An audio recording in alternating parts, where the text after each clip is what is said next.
See, I had all the evidence that I needed. I had all the spiritual guidance I had asked for, and now I had emotional comfort through the Word, knowing it was the Word of God, but I hadn't proclaimed. I looked at God and I said, God, if I do this though, I have to give up my family.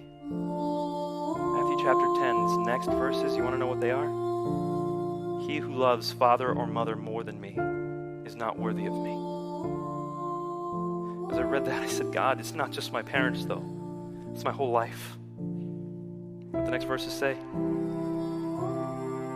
He who is not willing to pick up his cross and follow me is not worthy of me. That's why sin is so bad. Because God is so great and sin is rebelling against him, and this is what happens. And so as we destroy ourselves, what does God do? He says, no. I cannot stand back and watch this happen. I am not a God who judges from a throne and watches my people destroy themselves. I am a God who's willing to enter into that world to bear the burdens of my people. So he walks with Adam in the garden. So he dines with Abraham and the elders of Israel. He shows up in the tabernacle to lead the people of Israel. He wrestles with Jacob. He talks with Isaac.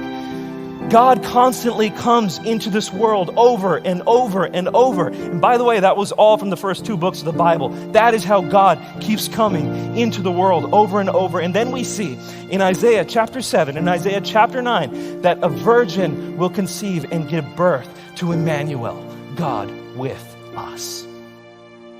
And he looks at me and he says, Nabil, well, why don't you accept the gospel then?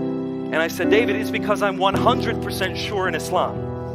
Even if I'm 80 to 85% believing in the case of Christianity, the case for Islam is stronger. And he looked at me and he said, Nabil, you haven't even looked critically at the case for Islam. And I said, I know, but I'm just that certain. I've heard evidences of the Quran from childhood. I've heard evidences of Muhammad from childhood. I am certain that Islam is true. And he says, well, put it to the test. And here's the critical thing. He says, test it to the same degree you tested Christianity.